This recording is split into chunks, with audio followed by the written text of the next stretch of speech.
G'day traders, mindset reset. It's Free Cash Friday. Just had a great workout. There's a heat wave going on in the southern part of Canada and on the eastern seaboard, I believe. Today I'll hopefully leave you with 3 takeaways that will empower you for next week and give you some things to focus on over the weekend. The first thing that I want to talk about today is how today, this week in general, with a U.S. federal holiday on Wednesday, is a classic example of front side building for the backside of the week on Free Cash Friday. Several traders this week did not take any trades at all until Thursday and Friday, and still significantly added a percentage compounding gain to their trading accounts, which reinforces the concept of sitting on your hands and being patient and being willing to hunt out a setup. So setups, a lot of questions coming from traders asking questions about price action or movement in the markets, but not being able to specifically define the criteria of a setup. So for example, I get asked about how to define peak formations. Do I look at other time frames for confirmation or confluence? How many pushes does it take to get to the center of the lollipop? So I'll say this again, I put this chart up every day pretty much, or at least 3 or 4 times a week. I talk about it in every single video. The 3 levels that every single trader has when they come to the screen in the morning or at nighttime, whenever you're trading. And that is the high of week, low of week, high of day, low of day, and Friday's closing price, which is where everything starts from. Of course, we have closing price at the end of each day, 5 p.m. New York time. I don't care what anything else says, does, or is. My charts are New York closing charts, and if you're not sure what that means, ask yourself, what time does the market close on Friday? Which price is the closing price on Friday? And that tells you what the closing time of the day is when New York closes.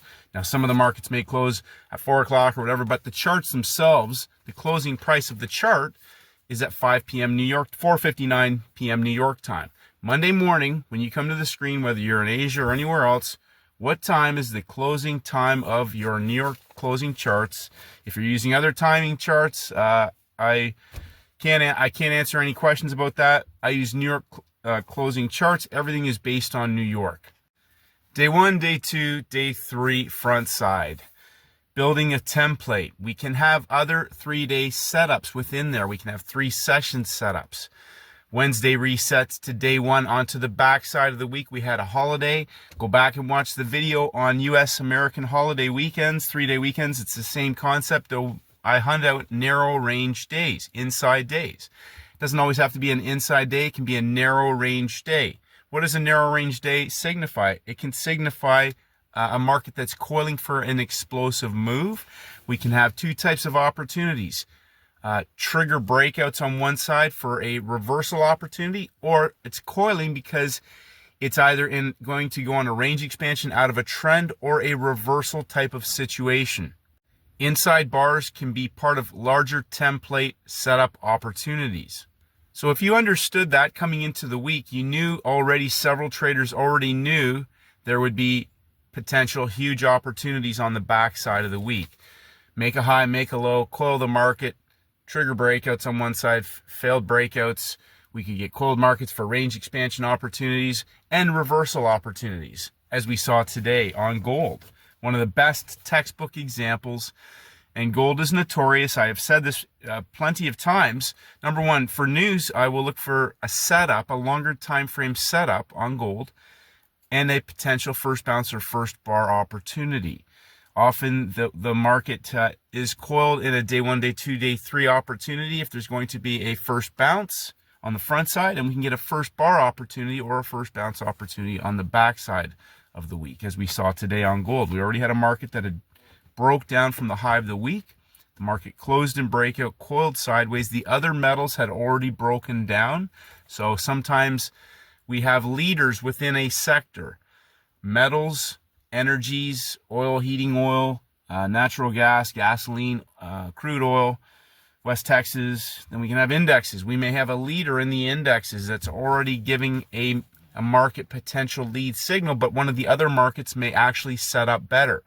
So I've talked about this. Hunting out the best setup we can track markets and look for opportunities, but often traders are chasing one market, and that market may be the one that's already running away, and there may be a clean textbook setup on one of the other instruments within that basket. Again, I'm hunting out which candidate is the best template on the day as part of that larger time frame thesis. Which brings me to my next point today. So number one, being patient. So go back this weekend, go back through your charts. If you took trades, and then understand how there may have been a better setup within that same thesis on another instrument. So you've got the direction right, you've got the right instrument, perhaps though you were caught chasing that market a bit later, or it wasn't quite set up as well as another instrument within that basket. Again, pound, euro, Aussie, New Zealand could be one basket, or contrasting that with yen, Swiss, and the Canadian dollar. I'm always hunting out the best template. So if it's a day one, what template do I have? Last week we had Russell 2000 on Monday. We had copper on Tuesday. Very similar low of week reversals, day one, day two, on the front side of the template. As I talked about, I'll go over those in the technical video as well. Wednesday was a holiday. I do not trade on US holidays. I don't care if the markets move in the other sessions. I don't care if it moves in the US session. I do not trade when the US markets are closed. I don't trade. I take the day off. I don't care if there's movement. I don't need to trade that.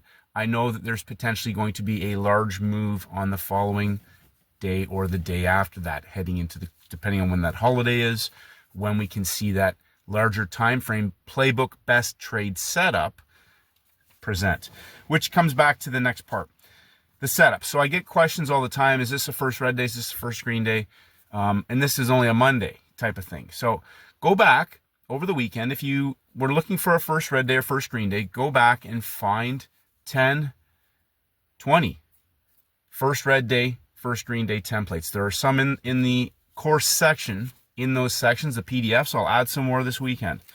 But know your setup so well, and then be willing to just sit. If there's any uncertainty, be willing to sit on your hands and let that market start to evolve and set up in the timing window. If there's major red news, again, thesis, is it confirming the thesis? As it starts to confirm, adding a starter in when the market's coiling, or if we're setting up into an open. For example, we could be going into the New York Open. There may be, as we saw this morning, 9:45 a.m.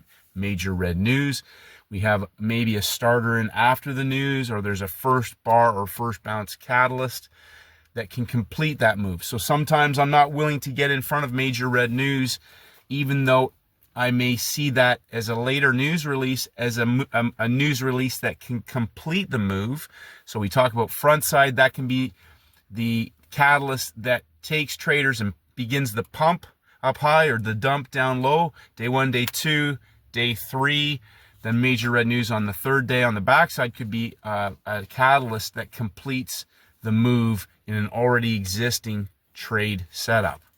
That comes back to the next point. So number one, being patient. Number two, know your setups intricately. Know one setup intricately. I keep repeating that phrase, master one easy money making setup. And the reason why I say this, if you're not sure, go back through your templates. Where are the days where it's really easy to make money on? Instead of trying to trade all the time, unless your skill set dictates that, be willing to just master one setup at a time. Setup, Steven said it to me again today. The power of a setup that makes you money.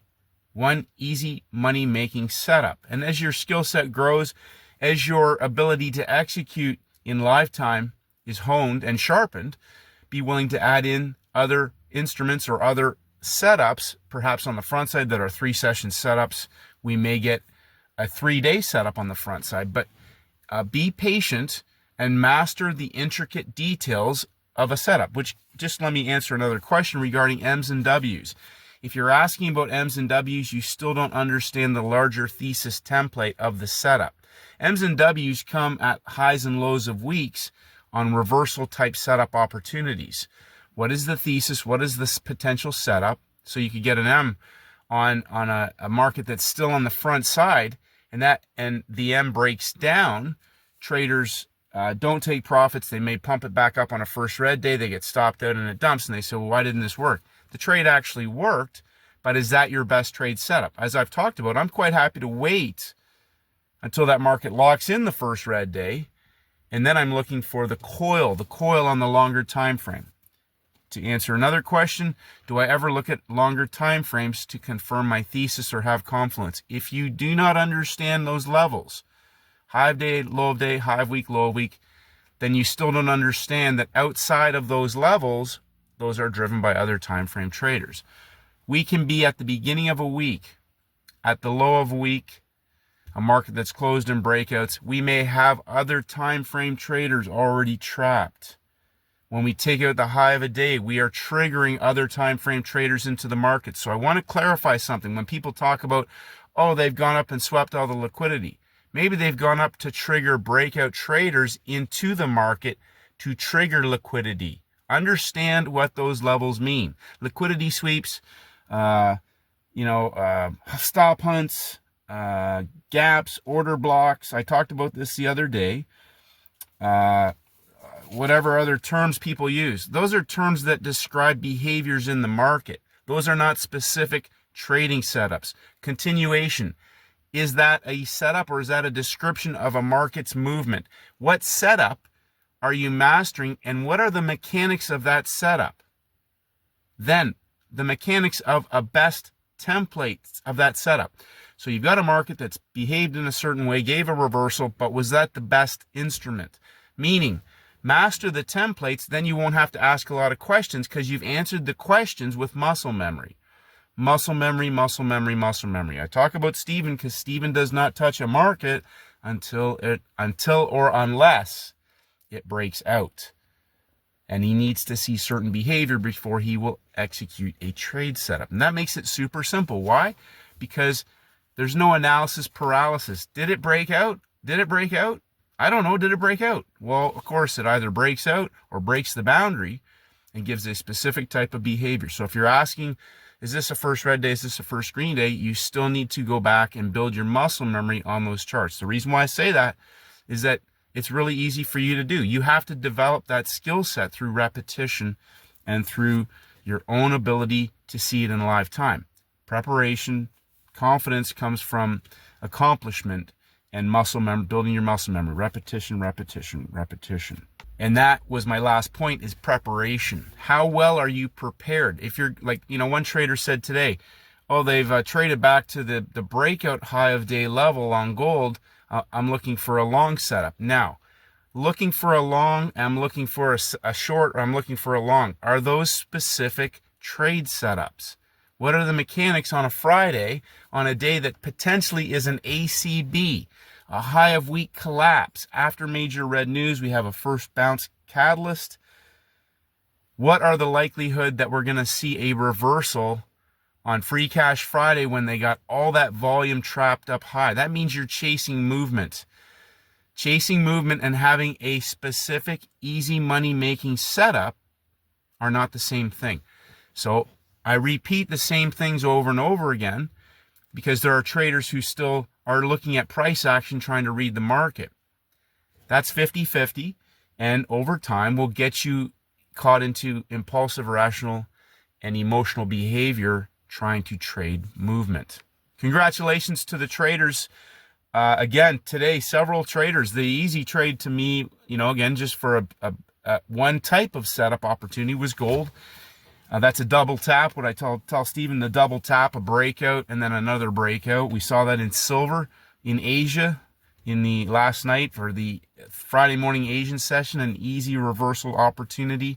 Market closed and breakout, broke out again and reversed in Asia. The other, gold did not.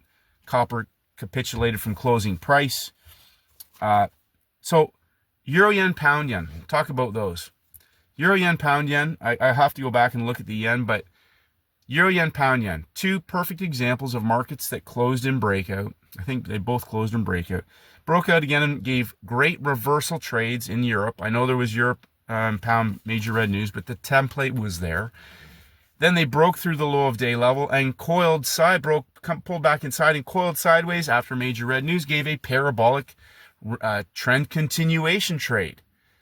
An outside day, but again, it broke out and coiled sideways inside the low of day level for an easy third hour parabolic continuation trade back through the high of the week. Just an example of opportunities in both directions, scalable opportunities So if you sat on your hands, number one, were patient all week and didn't take any trades because you're just, again, you're honing your skills, critical, because then you're building, you're focused on money-making trading setups that grow your trading business. Money-making trade setups that grow your trading business. Ask yourself this question every time you're about to take a trade. Is this a playbook best trade setup? So Marvelous, he's got 8 rules that he has around the criteria of certain best playbook trade setups. When he gets his 8-box rule checked, bang, there's his best trade candidate. Niche has his own playbook on certain models. Trader K, oil, he has certain criteria. He's built and honed that skill around a specific market. Steven, breakouts. So when you've built that muscle memory around easy money-making trading setups, then the next challenge for every single trader, which I answered a question today, what's your P&L?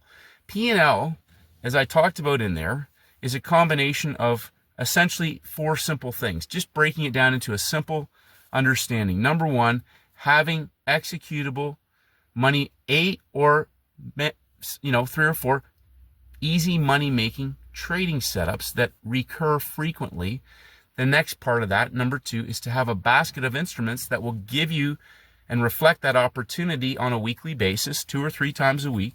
That's all you need to significantly compound your account. One parabolic move on the backside, sometimes on the front side, is enough to significantly compound your account. Number 3, the behavior of the trader. So number 1, an edge, a tradable, executable edge. Number 2, a basket of instruments that will offer you that opportunity. Number 3, the behavior of the trader. Number 4, consistency week in and week out in your process, in your filter of identifying the best instrument, your skill set, your mindset, and your self-mastery in the behavior of the trader to be able to reproduce that week in and week out. Okay, and I listed a whole bunch of criteria in that post of why traders sabotage themselves. So if you're out there and you're watching this video and you're going, let's see your P&L, I have to ask the question, once you see the P&L, is that for your own self-gratification of whether I am or I'm not making money? And number 2, how does that help you become a master trader? Because I can have the P&L and I can blow it up tomorrow strictly from the behavior of the trader. As Peter Brandt says, your largest loss is still in front of you. You have the potential to destroy your trading account every single day. We saw a gentleman lose 10 or 12 billion, I forget his name, earlier this year. It's a fund manager. He wouldn't get out of a losing trade. So if you understand that, you'll understand that where you're starting from with that, if you don't have that understanding, there's a big leap from let's see your P&L to actually realizing that you have a lot of work to do. Number 1, on having an edge, a real edge in the market, understanding where a real edge lies, and then having which instruments will offer you that opportunity, and then whether or not you have the skill to execute those trades in live time. So I'm not talking about putting a micro lot in and holding on to it for a week. And not to minimize size, because if you can't do it with a micro lot, a scalable opportunity, you can't do it with size. So it has to be always done. Start with a micro lot, but approach your trading setups that you want to scale them up to an unlimited size. That's my mindset. So if you can't execute in live time on a micro lot because you're worried about being right or being wrong, or you're willing to hold on to it no matter how far against you it goes, that means you'll blow your account out because you'll get margined out. Approach every single thing that you do, no matter what size you're trading, execute flawlessly, as Mark Douglas says. You have to be able to execute flawlessly because that will reveal to you where the flaws are in your lifetime execution, in whether or not your process actually identified the best instrument to trade, or if you just traded your favorite one. Was there an actual setup there? Or are you trading the market? So if you have to stay at a micro lot until you work all those flaws out, I highly recommend that. It will save you maybe hundreds of thousands of dollars, speaking from experience. Work out all the bugs of where you have your flaws. You see, everything about me is simple and repeatable. execute the trade, manage your risk, have a target in place, lock in the money, and then walk away. Come back the next day, rinse and repeat. Front side, back side. Scalpable, scalable. Sometimes we'll get a scalable opportunity on the front side. Rinse and repeat. Simplicity. If you can't do that, if you don't have a simple rinse and repeat trading setup, I'm not reading markets, not 3-day cycles, not pushes, not breaks in structure. What is the setup? Like Steven says, once a market breaks out, he goes to work. Okay? ACB today on gold ain't coming back. So, number one, in closing, be patient. Number two, know the exact intricacies of your trading setup. Be willing to, even if you're just going to go and look for one next week, one scalable opportunity next week that will significantly compound your account.